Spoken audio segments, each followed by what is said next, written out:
Okay, so far we've seen what a repeated measures factor looks like in terms of the data. We've seen that you can run an ANOVA where you account for that intersubject variability. Take a bite out of the error term and remove it from the error term, and you get a more powerful test. This is the R syntax for actually doing it properly. And you look at the bottom part for your interpretation.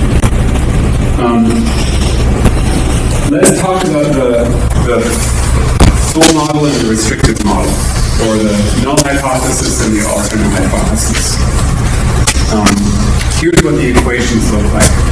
So the alternate hypothesis, H1, that's the full model, says that y sub ij is equal to some grand mean mu plus the effect of the jth level of the factor, so that would be factor A, plus some effect due to the ith subject. So that's that subject term. That's the subject main effect that we put in. Plus random variability, or unaccountable variance. And the null hypothesis says, no, it's not that. It's every data point is derived from a grand mean plus the effect of intersubject differences plus the error term. What's missing from the null hypothesis is alpha sub j, is the effect of factor A. The subject term is still in there. So just like ANOVA, analysis of covariance, or covariance in both models, what's missing is the factor you're testing. Same concept. Here, the effect of subjects is in both models. What's actually missing from the null hypothesis is alpha sub j, the effect of the factor. Because that's the thing we're testing. We're comparing two models that are supposed to explain how the variability in the data arises. And one model says it's due to some overall mean plus intersubject differences plus some random points. And the full model says, no, there's also an effect due to levels of the factor.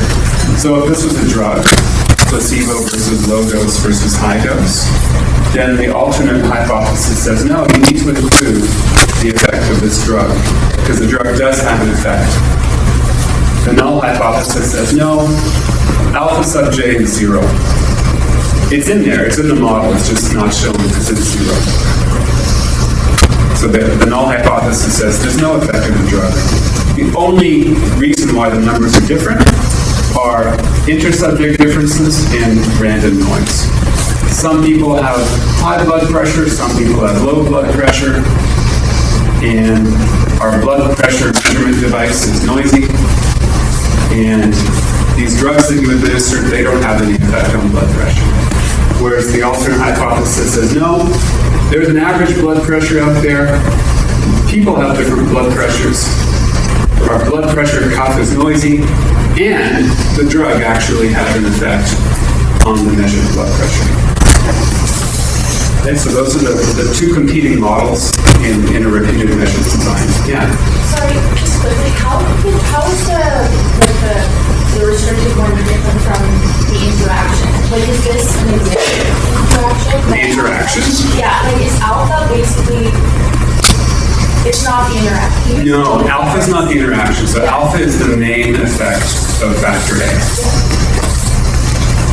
I'm just having trouble understanding if the alpha is the difference with the factor is showing an effect. How is that not the interaction? So the interaction would be, conceptually, if there was an interaction, it would be that the effect of alpha, the effect of the drug, is different depending on the level of the other thing, which would be subject. So that would essentially be saying this blood pressure drug works differently for everyone. Okay. Yeah. Which, I mean, I guess conceptually could be true. Kind of. But essentially that would be captured in this error term, right? Yeah.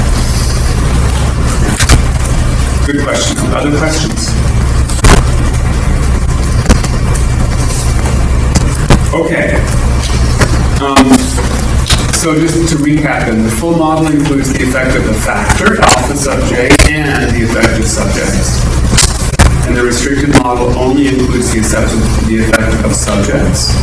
And the effect of the factor, alpha sub j, is not there, or you could say it's zero. Let's talk about the assumptions of repeated measures ANOVA. Just like between subjects ANOVA, there's an assumption that you're randomly sampling participants from the population. Participants are independent from each other. There's an assumption of normality. You don't want any outliers. And instead of homogeneity of variance, which is the assumption for between subjects ANOVA, remember that assumption? The assumption of homogeneity of variance between subjects ANOVA is that the variance in each level of the factor is the same. We don't have that anymore. In repeated measures ANOVA, it's called homogeneity of treatment difference variances, which is an annoying turn of phrase. So people call it sphericity instead, which is, at least that's one word instead of, what is that, 5 words, but it's hard to say, sphericity. The idea behind sphericity, or homogeneity of treatment difference variances, is the following. The variances of the differences between all pairwise combinations of groups are equal. I know. So what does that mean? So if we have A1, A2, A3, A4, it means if you take all the A1 data minus all the A2 data, and you look at the variance of that, it's the same as the variance of the A1 minus A3 data, which is the same as the variance of the A1 minus A4, which is the same as A2 minus A3, A2 minus A4, and A3 minus A4. So take all pairwise differences of the levels, and you take the variance of the result of all of those, and the variances will be the same. Yeah.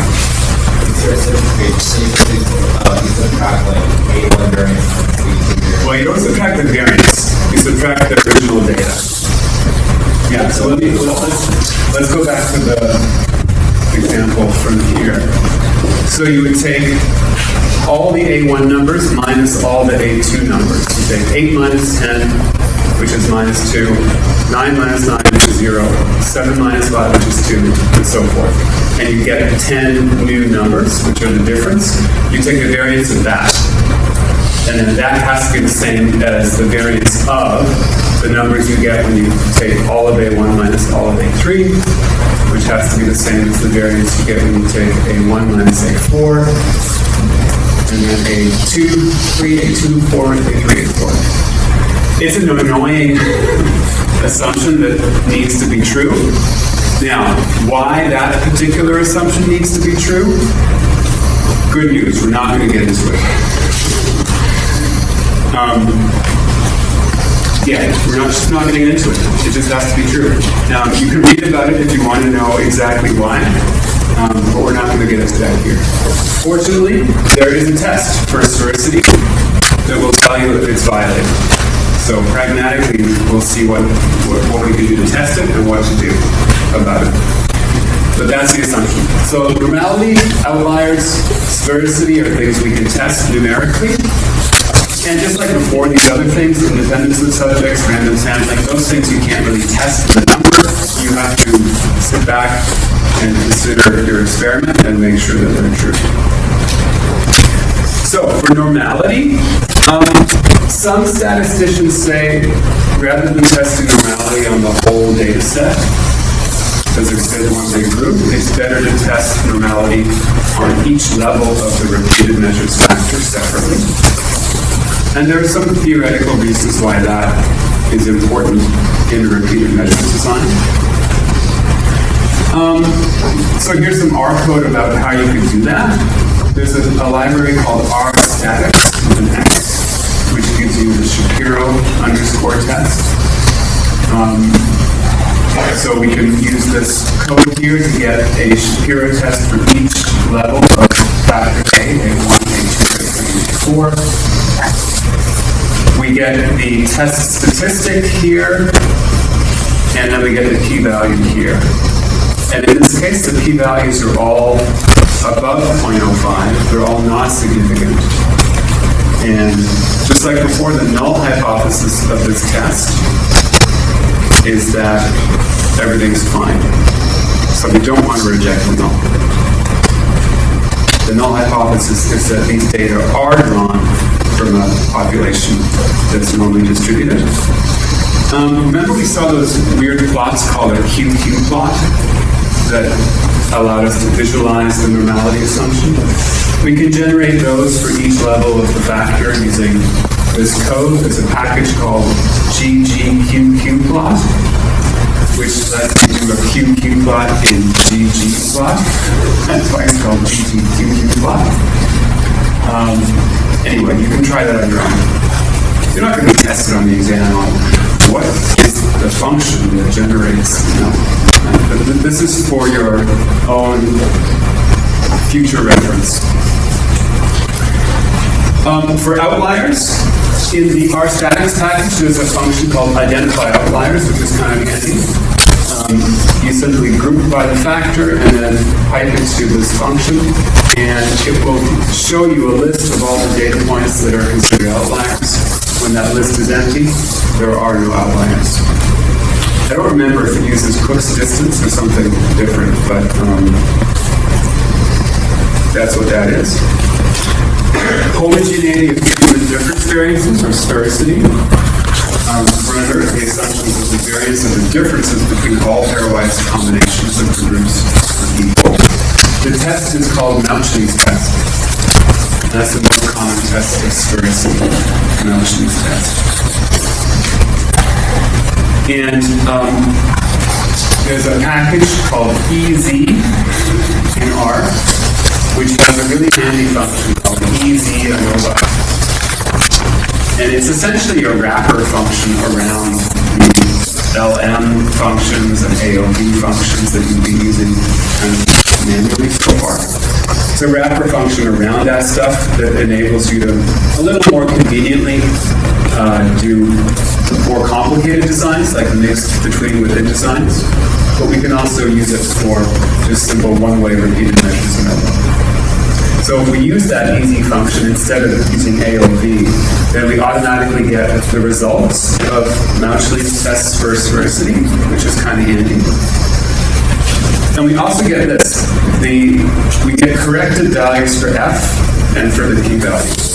They're corrected by this method called Greenhouse-Geiser, which we'll talk about in a second. Okay, so we're going to use easy ANOVA instead of AOV, and we're going to use that because we get Mauchly's tests of sphericity for free, and we also get this corrected F and p-value. So what is this correction all about, this Greenhouse-Geiser correction? What it does, it estimates sphericity. It estimates a metric that characterizes the degree to which these different variances are equal or not.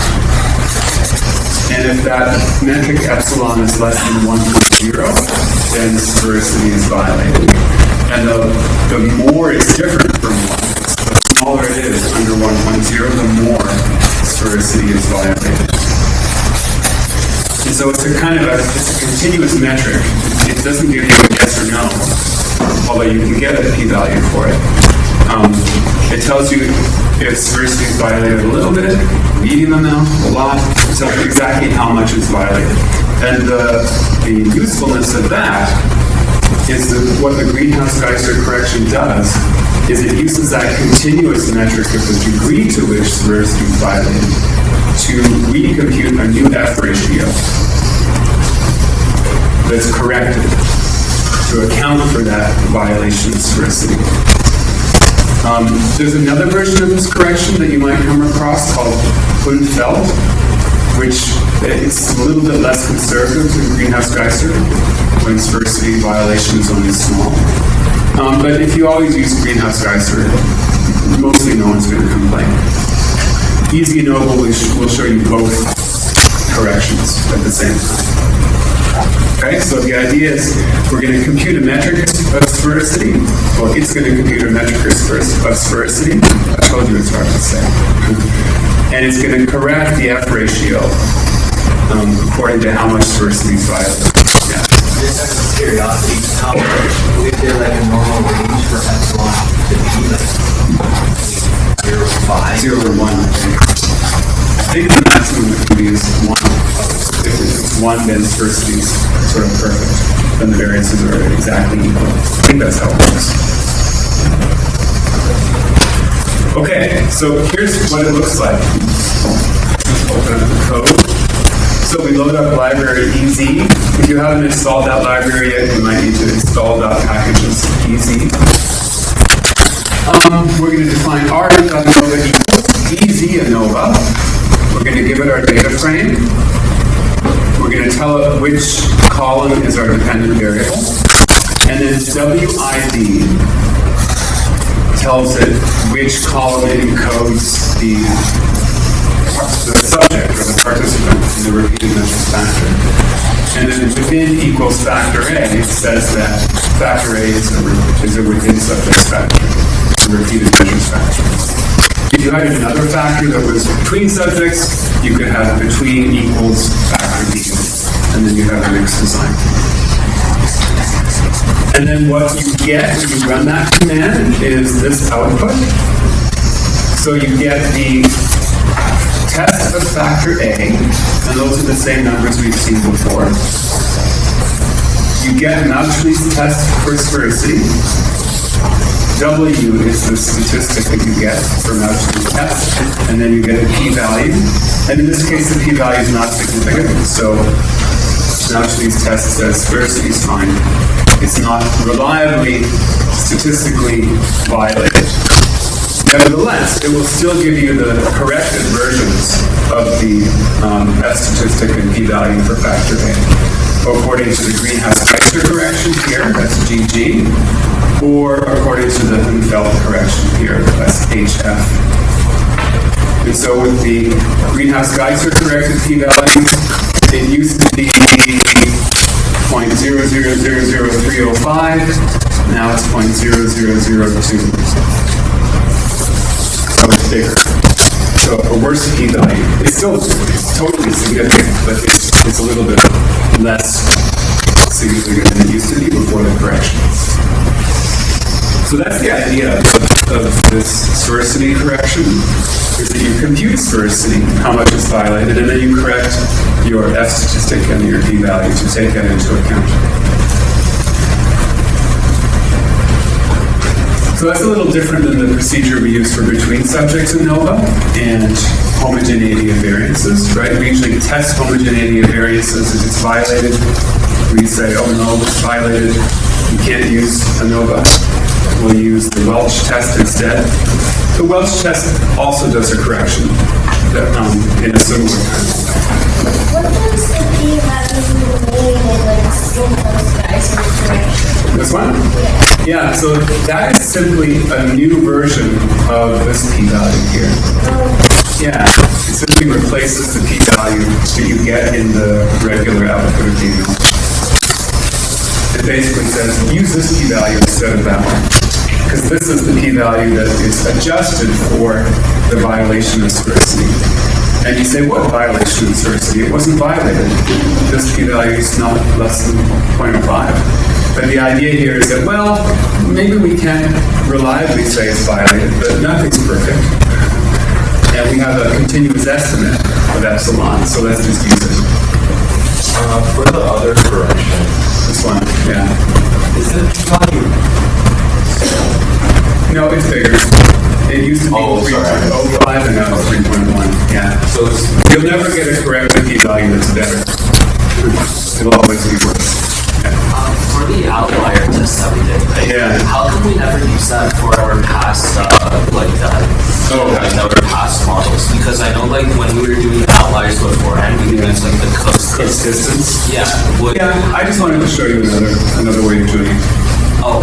Yeah, in the universe of outlier tests, there's no universally accepted way of doing it. We've been using Cook's distance because that's a very popular way, but there are other ways.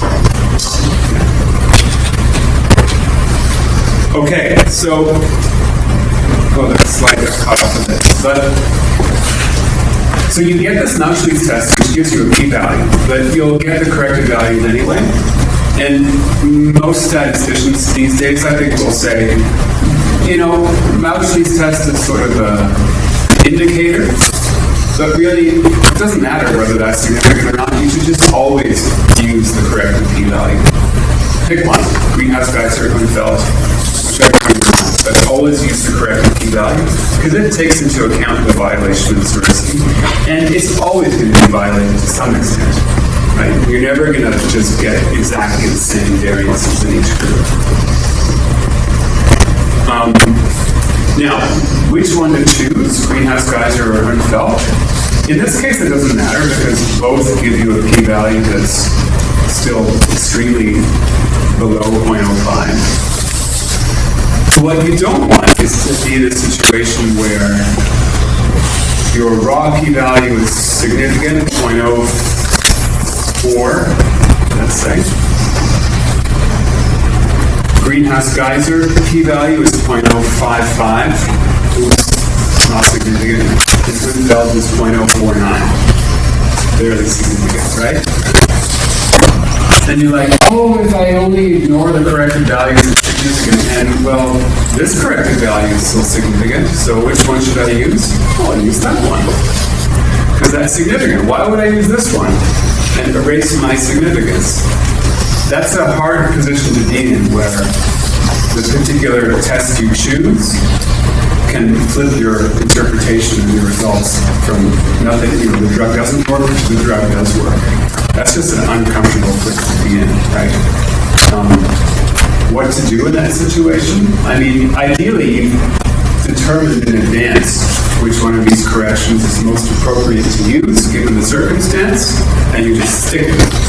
But I don't know, we're human, right? And so you might have done that. I think you see the results, you're like, oh, whoa. Actually, I really like that one. It's much better. But you don't want to be in that situation where you're chasing the result you want in the face of competing interpretations. So what would you do? Like, let's say, just stepping back for a minute, let's say you actually are in that situation. It's April of your 4th year. You've worked your butt off all fall and winter collecting data for your honors thesis. You run your repeated measures ANOVA.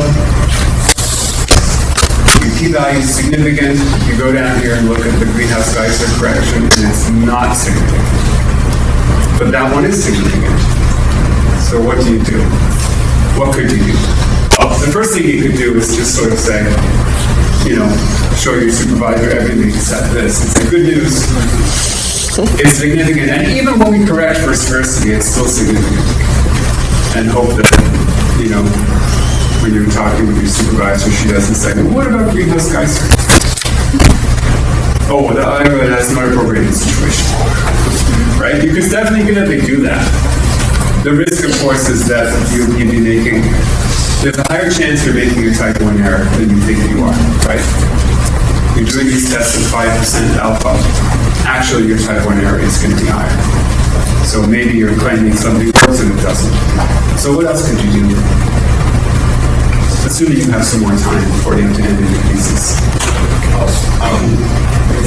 was thinking like HR one. That's something that you would use it if your space maybe violated. Yeah. I mean, you could come up with a naturally justified rationale, right? You could look at epsilon and say, oh, it's only slightly violated, so I shouldn't use that one. It's too conservative. And your supervisor would say, what are you talking about? How do you know? And you could point to things, tell her, like, look, here's where it says that in my course notes or my textbook. Yeah, you can do that.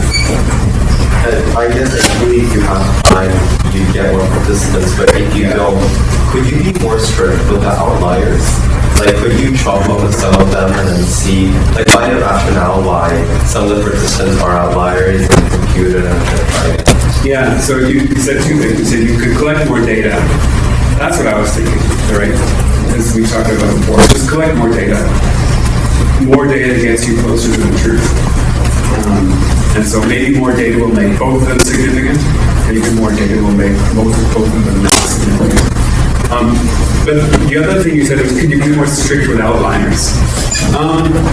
Maybe. I mean, the idea would be to remove more of the data because it's declared as outliers. If you identify the outliers in a truly hypothesis-independent way, then maybe that would reduce the unexplained variance, right? Because an outlier might represent a big source of variance that's unexplained. The disadvantage is you have less data, so your degrees of freedom will be a bit smaller. So your test will be a little bit less powerful. So there might be a trade-off to that. I think in general, my advice is like, if you have a choice of adding more data or chopping out some of your data, you're probably usually better off getting more data. Unless you look at the data and there actually are like clear outliers that you haven't removed. But it becomes a bit hard to do. I mean, what's an outlier and what's not an outlier? I mean, that's always, who's to say that a data point that's bigger than the rest is a true outlier, like something's wrong, or if that's just the way the cookie crumbled, right? And that's reality. Yeah, so it's a little bit hard to do. Yeah. Sorry, this is more of a question, but are there any alternative additive tests that we can do with many that our assumptions are violated? Like, I remember in our linear stuff back last, like, pre-midterm, we talked about, like, the rank correlation, which was, like, when the normality assumption was violated, right? Like, is that stuff applicable? No. So the question was, are there alternate tests that we could do with some of the other assumptions that are violated? There are, yes. There are some non-parametric versions of this, and there's some numerical approaches called permutation tests that you can do. They're a little more complicated, but yeah, they do exist. Yeah. Okay. Why don't we take a short break? We're at the hour mark. Let's take a 10-minute break. We don't have much more to go, and then we'll wrap up.